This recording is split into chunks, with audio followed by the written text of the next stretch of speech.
So we're going to be doing all three of the positions that you can get in on the massage table today. So we'll be doing prone, supine, and side lying for this. And this side lying drape is, in my opinion, the easiest one to do. There we go. All right, so for this drape, big thing is getting up to the actual ischial tuberosity. So that's where people usually kind of get knocked on points a little bit. So same thing, put you a little bit of slack. And just go ahead and start pulling this drape up and tucking underneath itself. And if they still have underwear on, you can tuck into that if you ask or whatever. But personally, I think we'll be fine, like so. I'm gonna move Kevin's arm out a little bit. Remember pulling this tight. And set your fold really firm. Lift below the knee, pull that thing straight up, nice and slow.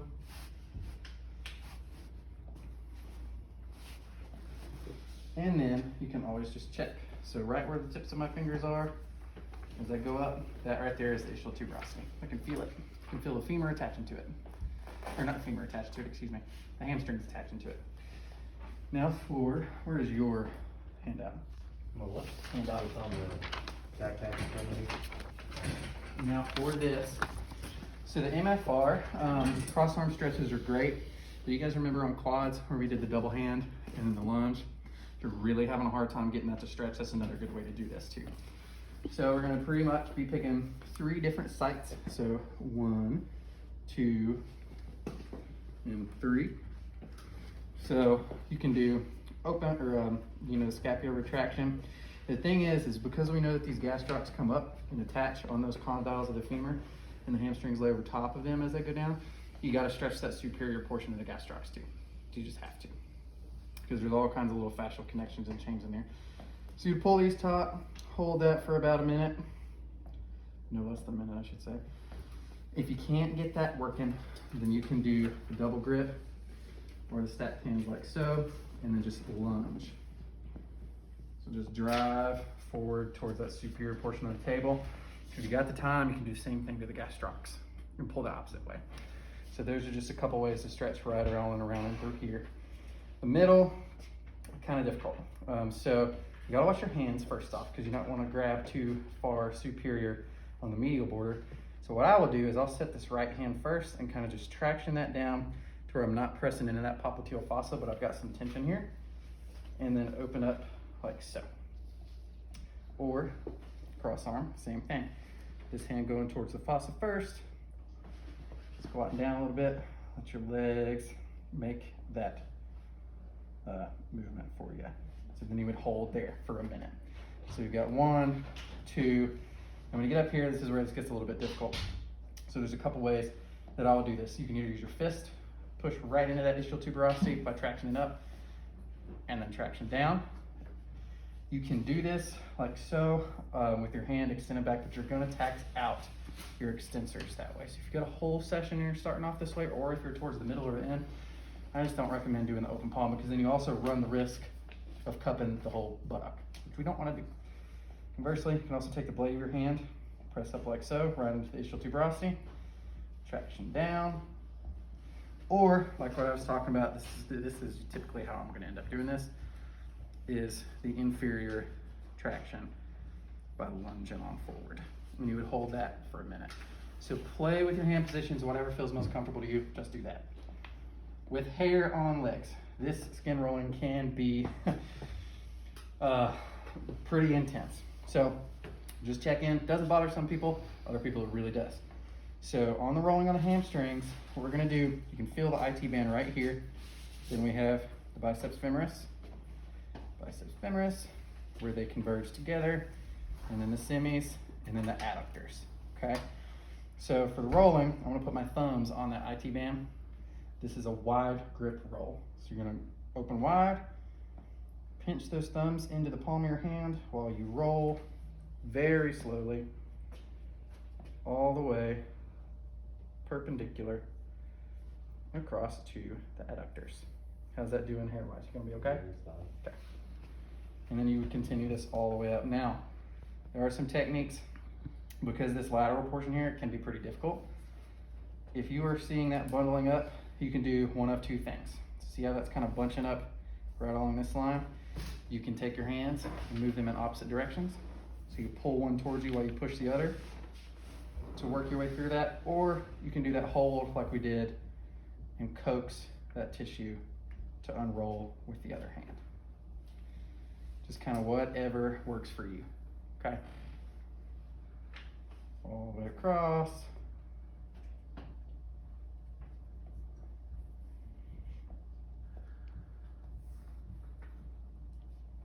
Until you get just inferior. I'm usually gonna stop right about here because we already stretched this point and it's okay. Rolling that can get kind of difficult depending on adipose tissue and stuff. So with that, now that we're done with all of our stretching and rolling,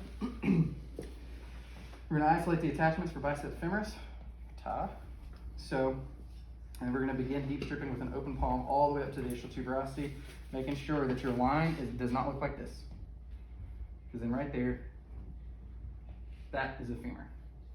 So that's what you're gonna end up running into if you follow that line. So we know that these hamstrings go medially. As they come across, they're a lot more medial than you might think, which you probably experienced yesterday. So when you're coming up your line, I'm on biceps, biceps, biceps. Now I'm gonna rotate a little bit more medial, or fall a little bit more medial as I go up to approach the ischial tuberosity.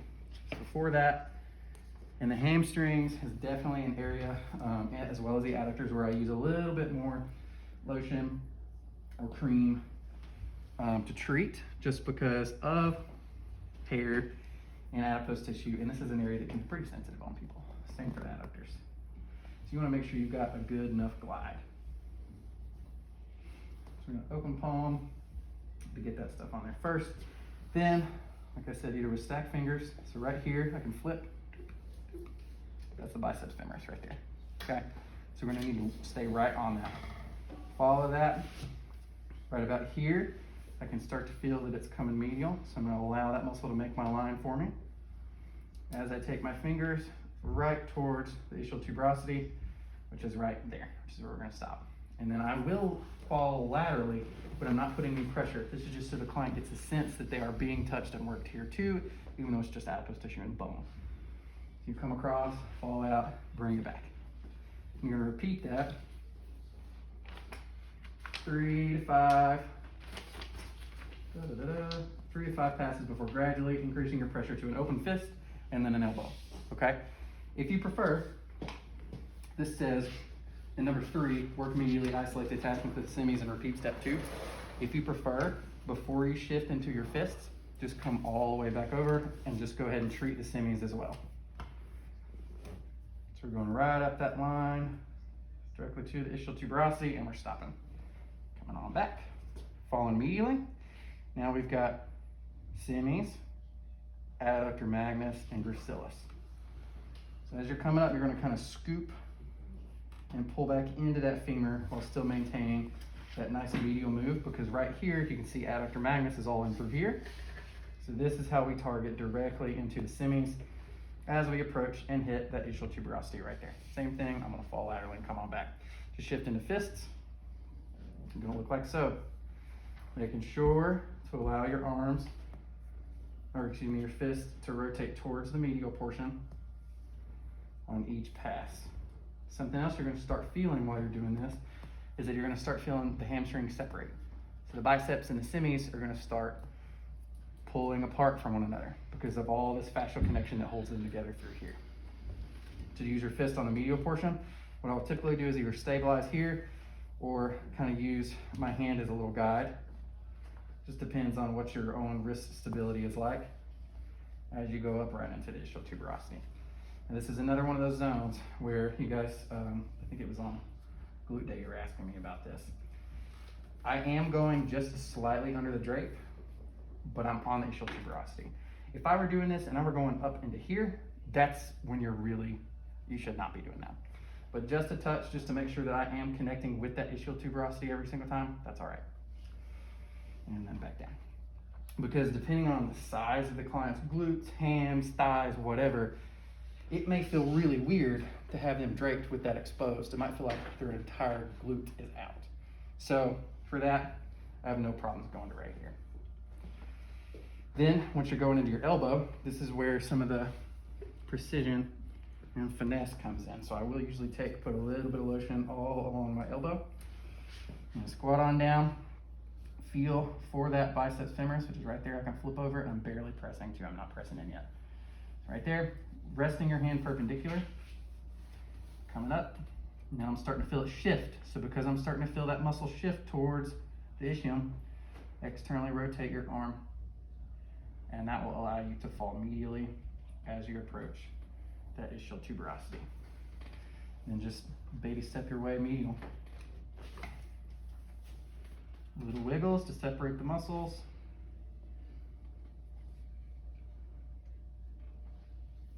Now, don't hate me, Kevin. No. So you can feel the sensation. So when you're going up this line, and I'm not pressing very hard right now, right there, I'm off a muscle. Right there is femur. How does that feel? It doesn't feel great. It does not feel great. So that external rotation, how much better does that feel? Much better. Now I'm on muscle. So utilize the internal, external rotation to make sure you know exactly what muscle you're on. When you're coming into the semis for your elbow, same thing, I will scoop. So I'm also adducting my shoulder to pull that in as I go all the way up this line with my little wiggles to get to the ischium. Okay, now. How far medial do you go with your elbow then? Just to that border of the adductors there. Because if we're digging our elbow like this right here, that right there is the actual adductor hiatus that I'm on when I'm pulling in. Because you can feel it. You can feel muscle, ooh, little no man's zone, little kind of a divot that still has some resistance to it. There's a little touch. But that right there is the adductor hiatus. So you're not wanting to hook your elbow into that. So you basically use your lines, so. Okay, and then you will always reach right at the convergence points. Now number 4, during all these passes, you're looking for trigger points, okay? So any little tight bundles in these superior, inferior fibers. Were you running 3 lines? Hmm? Were you doing 3 lines in that? Yeah, biceps, directly, immediate center, and then the semis, pretty much. So you can repeat those. And you'll move little, fingernail widths at a time And the biceps to make sure you hit the whole thing. moves medially. Hmm? The biceps moves medially to the ischial tuberosity. Moves me, yes. Okay. It tracks like this right Tracks, here. yeah. And you got the short head that stops right about here, and the long head goes all the way up to right here. So whoosh, just like that. Immediate center, semis. Now, you can do some cool stuff with trigger point. Did you just have a light bulb go off in your head? Mhm. Okay. So you can do some pretty cool stuff. So right there feels a little tight to me. So when you're doing these trigger points in step number 4, you can do compression. So you can do thumbs. If you're smart, you can do your fist or your elbow because you're not gonna have to work very hard. I don't have to press hard at all. This is already softened. Let me get right there. We go. So right there, kind of right in the middle, is what we're gonna be looking at. Now, do you want to toss in some finesse? Press in with that fist. You're gonna sink in as you shorten, maintain your pressure as you lengthen. So what movement is this? Flexion of the knee versus extension of the knee. So use that. You can compress on those tight structures and you will thread it underneath your fist and your knuckles to lengthen it. So you can do that if you prefer, or if you like the old school style, you can compress right into that. Let me know when you get to about mild. Right there? Okay. And then now you can do some contract relaxer to make sure I didn't say it, a trademark term right there. Nonsense. So what you can do is, now that we're at mild, you can treat as normal. Little friction, all I'm doing is I'm letting my back knee flex to rock back, and then I'm extending it to push forward to do superficial, or not superficial, superior, inferior friction on this. You can also, if your elbow is like so, extension, flexion, little movement, internal, external rotation to stay right on that spot. You can even couple all 3 of those moves or both of those moves together. Supination, pronation doesn't really do all that much in this position, but then as you come out, very lightly, you're going to decrease your pressure on your exit. Hamstrings is a muscle group where I go right back over with an open palm for sure every time before I go on and try to find another one. Now, while I'm holding this trigger point, you can do this a couple ways. You can stack your fist. If you're able to get separation between these two, you can pinch or compress on in like so, or grab the entire muscle group and pinch or compress. But you can use contract relax to elicit a trigger point release, which I don't think, that's important note number 1. I think that's the only one here. So let me know when you get to about mild right here. Okay, now what I want you to do, this verbiage is key, at about 10 to 20% of your power, I want you to start flexing your knee. As soon as you feel it fire underneath your hands, go ahead and hold for me. You're gonna have him stop and hold. His knee barely moved. We just activated the hamstring. 3 deep breaths for me. I'm gonna pull away. So we're deviating laterally. On his exhale, I'm deviating medially, and then I'm holding. He's gonna inhale again, I'm gonna keep pushing medially. On his exhale, I'm gonna pull laterally. And by breath number 3, we're gonna have him relax his leg. And relax. And you'll feel that whole thing soften under there. So he was holding that tension that whole He time. was holding that tension that whole time. And if you see, go ahead and flex for me, right there. That's all I'm doing. His actual ankle didn't even lift off the table there. Okay. So it's just enough to get this to actually activate. And then you go back over top. So there's a couple different ways you can do trigger point treatments with that. I usually base that one depending on the client size. I have relatively small hands, so I can't do this on everybody. And the more lotion that you have on there, the more difficult that's gonna be. So once you've treated all the trigger points, number 4, so begin separating. This is my favorite move. Begin separating the semi-group from the biceps femoris using stacked thumb compression or your elbow along their borders coupled with linear friction and by applying cross fiber friction to the tendinous attachments at the ischial tuberosity. So I'm gonna tuck this just a little bit more because it's kind of coming undone on me here. This move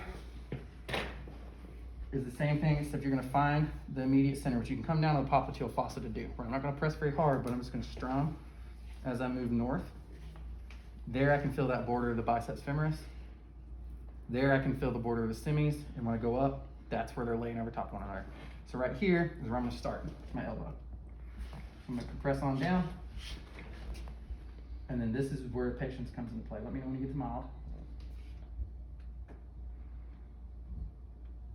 Okay, now we are gonna inch our way all the way up to the ischium by slowly allowing my elbow to extend. There's your linear friction. And there, I just felt them open up a little bit, so I'm gonna go ahead and move on up. Slide up there. Now I can feel biceps is really coming across. I'm gonna use internal, external, and linear to separate that. And you're gonna repeat this all the way up until you have them separated from one another.